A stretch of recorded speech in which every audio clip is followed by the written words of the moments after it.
There are corners of the world where the sun has never touched. Deep under foundations laid before history began, buried in mines sealed off by cave-ins, or hidden in the crawl spaces behind forgotten walls, there are places light cannot reach. And in those places, something waits. They say shadows are nothing more than the absence of light. But what if some shadows want to be there? In the summer of 1996, in the small mountain town of Rivelin, tucked away among thick woods and encroaching fog, something old and unseen stirred once more. It didn't rise with howls or heralds. It crawled, slowly, silently, out from a place no one remembered existed. Not until the lights started going out. Not until the darkness began watching. This is the story of the crawling dark. It began in a house. It ended in a place no light could touch. Dylan Maddox had lived in the old Belridge house for less than a month when he noticed the door in the hallway wasn't on the floor plan. He'd bought the place for a steal. 4 bedrooms, old wood floors, and a backyard big enough to drown in. Of course, it needed work. The power flickered. The pipes groaned like something alive, and the whole place smelled faintly of mildew and old smoke. But Dylan didn't mind. After his divorce, he welcomed the solitude. He'd just come home from work when he saw it. A small door, no more than 4 feet tall, set into the far wall of the upstairs hallway. It hadn't been there before. He was sure of it. At first, he thought he was tired. Maybe he missed it. The house was big, weird angles, shadows everywhere.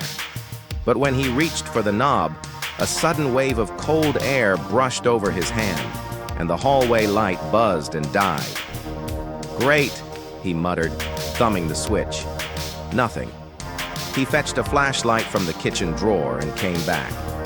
The beam cut through the darkness, landing on the door's old brass handle. He opened it.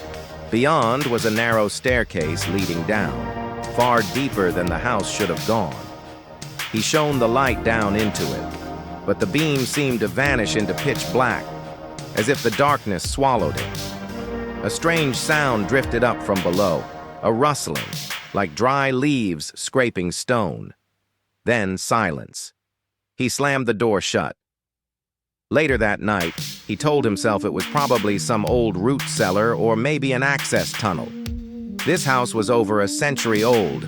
God only knew what was buried underneath it. Still, as he lay in bed, the hallway light remained dead, and the door stayed in his mind. Every creak in the floorboards, every whisper of wind sounded like something crawling. The next morning, Dylan tried to open the door again, but it was gone. Not locked, not stuck. Gone. Where the strange little door had been was now just smooth, old wallpaper and the faint imprint of age-darkened wood. He ran his fingers over it, pressing, knocking, nothing.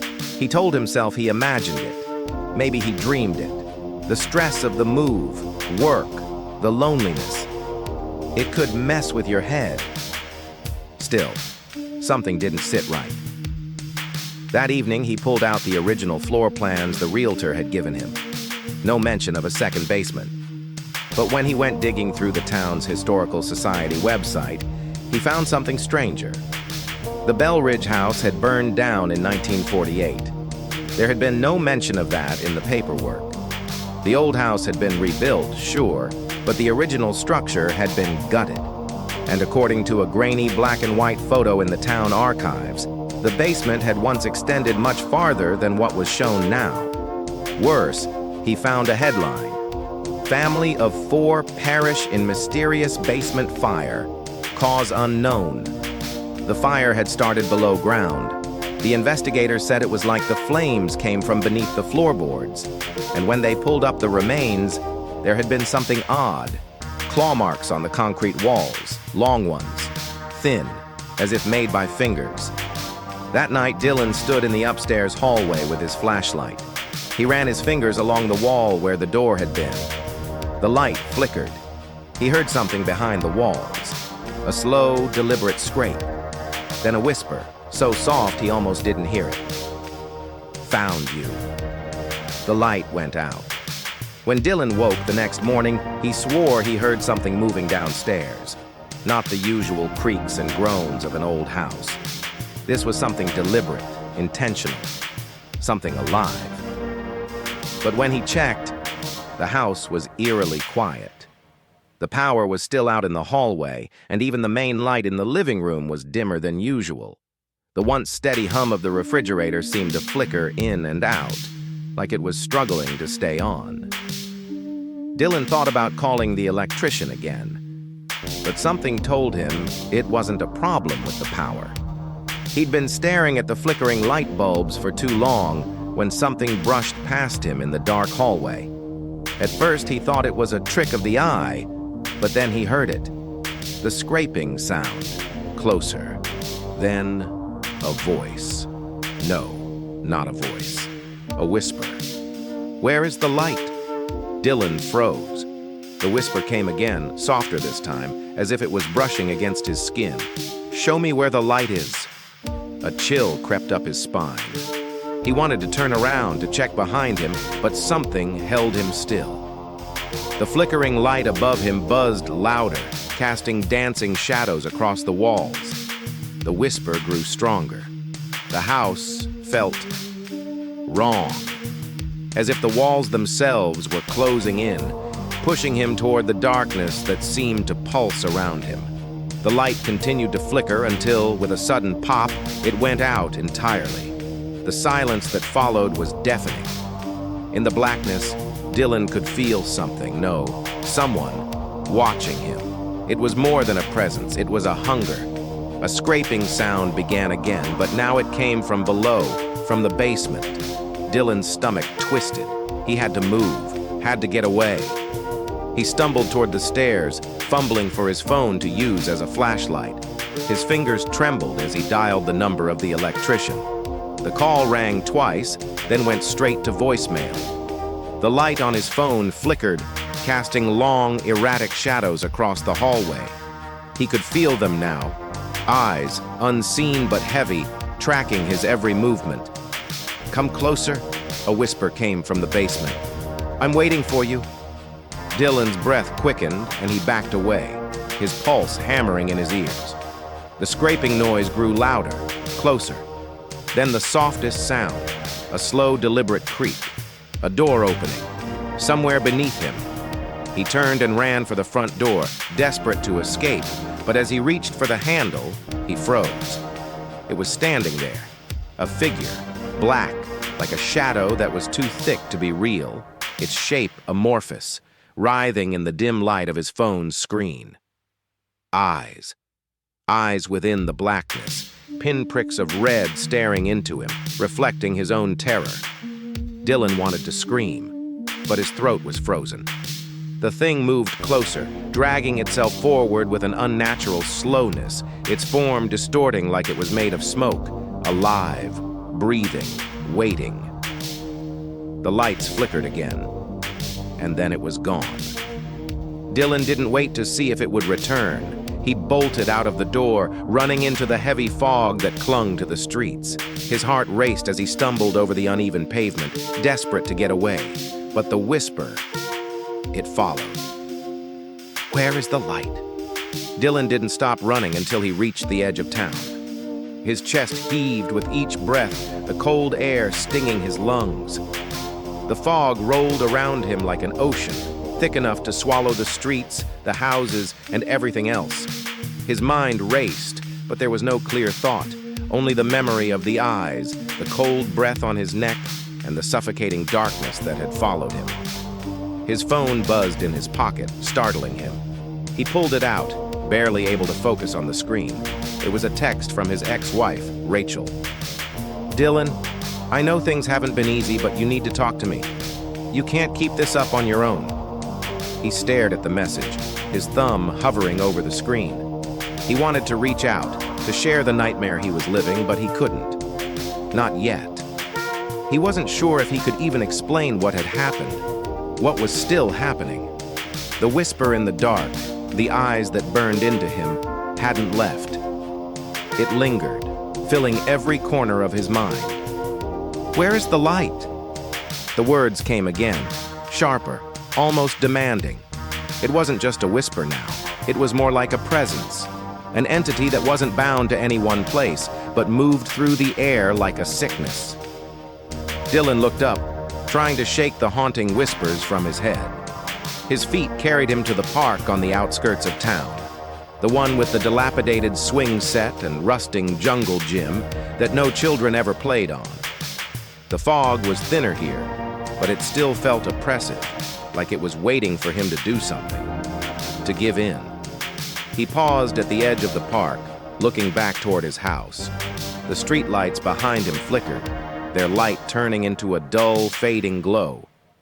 Something deep inside him urged him to go back, to face it. But before he could even decide, a sudden pressure on his chest made him gasp. His breath came in ragged gasps, and he dropped to his knees, clutching at the air. The darkness wasn't just around him anymore, it was inside him. "You don't have the light," it whispered, not in his ear, but in his head.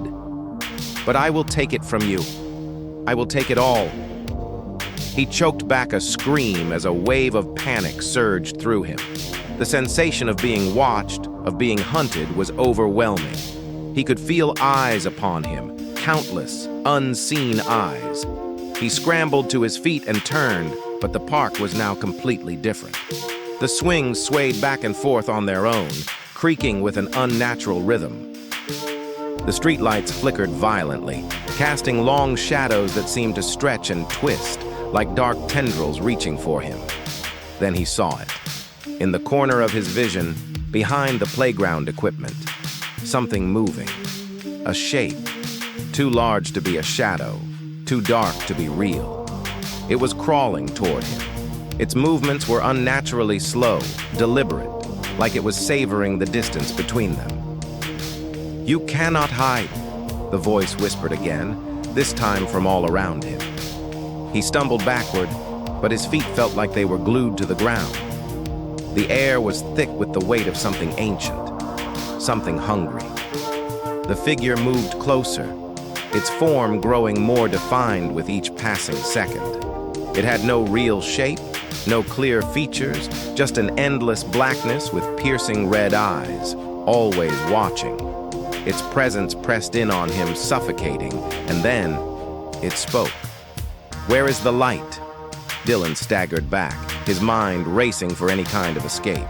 His feet felt like they were trapped in thick mud, each step forward only making him sink deeper into the weight of the darkness around him. The figure was still crawling toward him, slow, deliberate, and hungry. It was no longer a vague shadow, but something far more real, far more menacing. The closer it got, the more tangible it became, until Dylan could feel the temperature drop, his breath turning to fog in the freezing air. His pulse quickened. He had to run. He had to get away. He turned and bolted toward the edge of the park, his legs heavy as if they were shackled to the ground. The swing set creaked louder behind him, its motion erratic and unnatural, as if the wind wasn't the one making it sway. Then, just as he thought he might break free, the ground beneath him shifted. A loud, sharp crack rang out from the earth itself. Dylan stumbled and fell to his knees, the very ground beneath him seeming to move, a rumble deep in the earth that echoed like a distant growl. The world around him went silent, the wind halting in mid-breath. He looked down, his heart hammering in his chest as the ground beneath him cracked open, revealing a dark void. It was as though the earth itself had split, forming a chasm filled with an inky blackness that seemed to pulse with life. From the depths, Dylan could feel the pressure, the presence of something ancient, something far older than anything he could comprehend, something that had been waiting for him, waiting for the light to die. Out of the dark, thin tendrils began to emerge, long, slithering like fingers reaching up from the depths of the earth itself. The air grew thick, suffocating, as the darkness began to rise, stretching out from the gaping hole in the ground. The whispers grew louder now, more insistent. They were everywhere, in his head, in his ears. "Where is the light?" they asked over and over. Dylan scrambled backward, his body trembling with fear. He couldn't breathe. He couldn't think. His thoughts were slipping away, replaced by the gnawing, endless hunger of the darkness that was closing in around him. It was all-consuming, and it was waiting. And then, from the depths of the chasm, something huge stirred. Something far worse than anything he could have imagined. The tendrils thickened, coiling together like a mass of writhing serpents, their ends tipped with jagged claws. Dylan opened his mouth to scream, but no sound came. The air was too thick, pressing against his lungs, suffocating him. The claws reached higher, closer, until they were just inches from his face. He could feel the darkness crawling inside him, filling every space, filling every crevice in his body. And then he saw them, the eyes, hundreds of eyes, no, thousands, gleaming from the blackness, staring at him.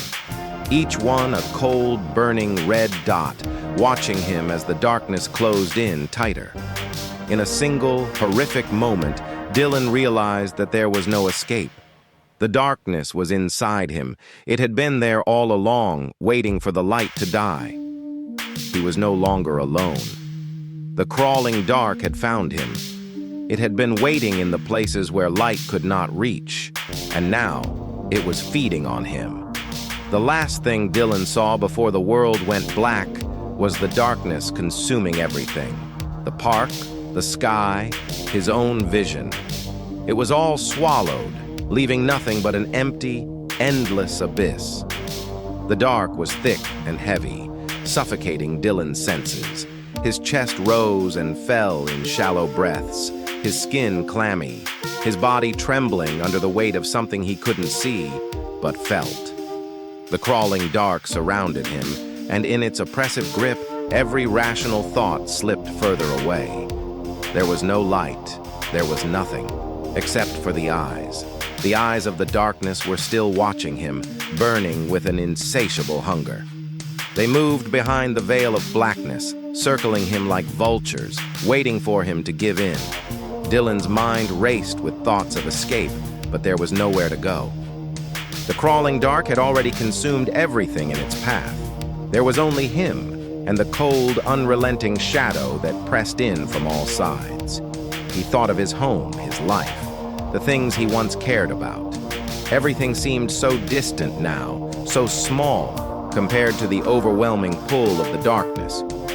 He thought of the people who had lived before him, and wondered if they had faced this same fate. Had they too been swallowed by the crawling dark? But no, they hadn't. They had all been lost to the same thing, the shadow that lived in the places where light could not reach. They were gone, erased from the world, swallowed by this eternal hunger. Suddenly, the darkness shifted.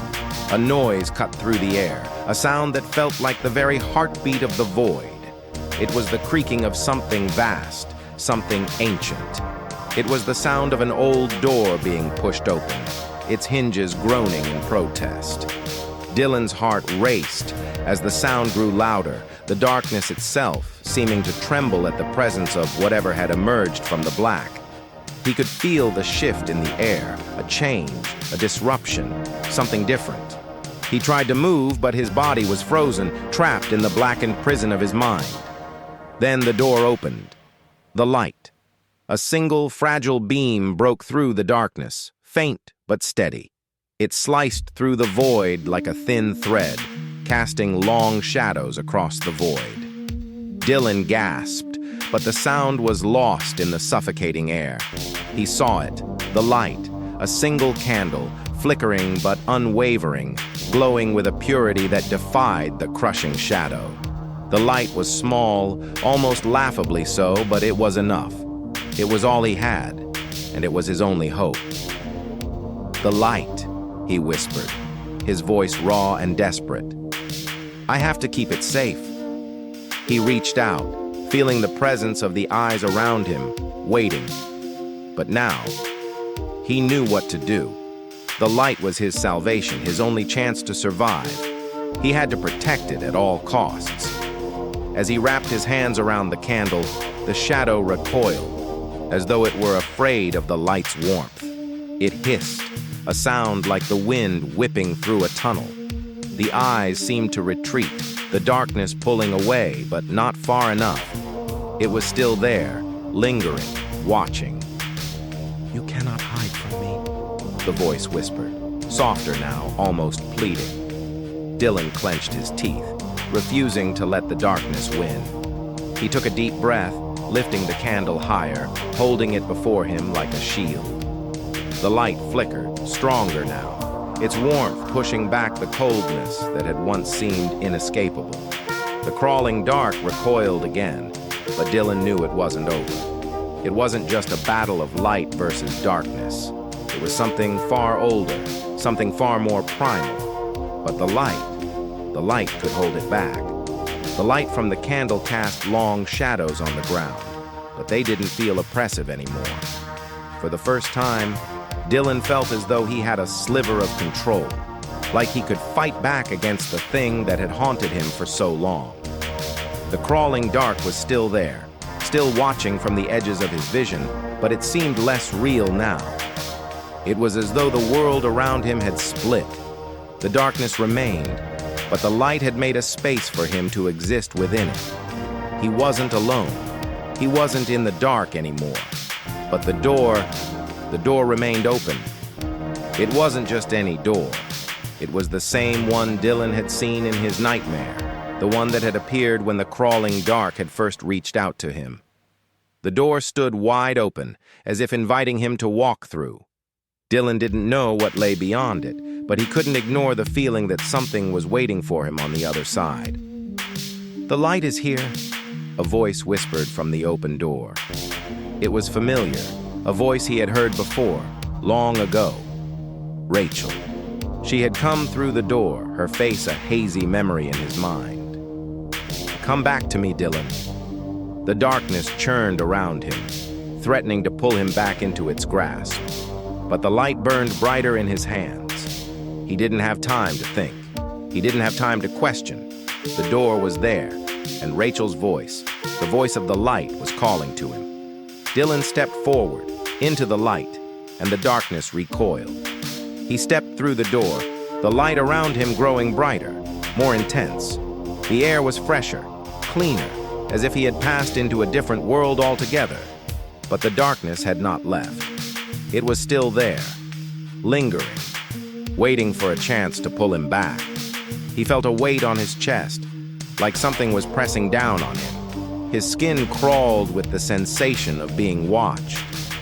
Dylan took a deep breath, trying to steady his nerves. The voice of Rachel had faded, but it still lingered in his ears, calling him forward. "Don't stop," it whispered. He couldn't stop. Not now. A single, fragile beam broke through the darkness, faint but steady. It sliced through the void like a thin thread, casting long shadows across the void. Dylan gasped, but the sound was lost in the suffocating air. He saw it, the light, a single candle, flickering but unwavering, glowing with a purity that defied the crushing shadow. The light was small, almost laughably so, but it was enough. It was all he had, and it was his only hope. "The light," he whispered, his voice raw and desperate. "I have to keep it safe." He reached out, feeling the presence of the eyes around him, waiting. But now, he knew what to do. The light was his salvation, his only chance to survive. He had to protect it at all costs. As he wrapped his hands around the candle, the shadow recoiled, as though it were afraid of the light's warmth. It hissed, a sound like the wind whipping through a tunnel. The eyes seemed to retreat, the darkness pulling away, but not far enough. It was still there, lingering, watching. "You cannot hide from me," the voice whispered, softer now, almost pleading. Dylan clenched his teeth, refusing to let the darkness win. He took a deep breath, lifting the candle higher, holding it before him like a shield. The light flickered, stronger now, its warmth pushing back the coldness that had once seemed inescapable. The crawling dark recoiled again, but Dylan knew it wasn't over. It wasn't just a battle of light versus darkness. It was something far older, something far more primal. But the light could hold it back. The light from the candle cast long shadows on the ground, but they didn't feel oppressive anymore. For the first time, Dylan felt as though he had a sliver of control, like he could fight back against the thing that had haunted him for so long. The crawling dark was still there, still watching from the edges of his vision, but it seemed less real now. It was as though the world around him had split. The darkness remained, but the light had made a space for him to exist within it. He wasn't alone. He wasn't in the dark anymore. But the door remained open. It wasn't just any door. It was the same one Dylan had seen in his nightmare, the one that had appeared when the crawling dark had first reached out to him. The door stood wide open, as if inviting him to walk through. Dylan didn't know what lay beyond it, but he couldn't ignore the feeling that something was waiting for him on the other side. "The light is here," a voice whispered from the open door. It was familiar, a voice he had heard before, long ago. Rachel. She had come through the door, her face a hazy memory in his mind. "Come back to me, Dylan." The darkness churned around him, threatening to pull him back into its grasp, but the light burned brighter in his hands. He didn't have time to think. He didn't have time to question. The door was there, and Rachel's voice, the voice of the light, was calling to him. Dylan stepped forward into the light, and the darkness recoiled. He stepped through the door, the light around him growing brighter, more intense. The air was fresher, cleaner, as if he had passed into a different world altogether. But the darkness had not left. It was still there, lingering, waiting for a chance to pull him back. He felt a weight on his chest, like something was pressing down on him. His skin crawled with the sensation of being watched. Dylan took a deep breath, trying to steady his nerves. The voice of Rachel had faded, but it still lingered in his ears, calling him forward. "Don't stop," it whispered. He couldn't stop. Not now. The light was still with him, still burning brightly in his hands, but there was something else, something darker, waiting in the shadows. He took another step forward, his feet moving with purpose. The crawl space ahead of him seemed to stretch forever, a narrow path that twisted and turned, disappearing into the unknown. It was like a labyrinth, a maze that he had to navigate if he wanted to find his way out. The tunnel ahead of him grew darker, the light from his candle flickering as if it, too, was fighting to stay alive. Every step he took was met with the same oppressive darkness, as though the crawl space itself was closing in around him. The walls seemed to close in, and Dylan felt his chest tighten. His hands shook, and the candlelight flickered again. He could feel the coldness of the darkness wrapping around him, pulling him deeper. He couldn't afford to lose the light.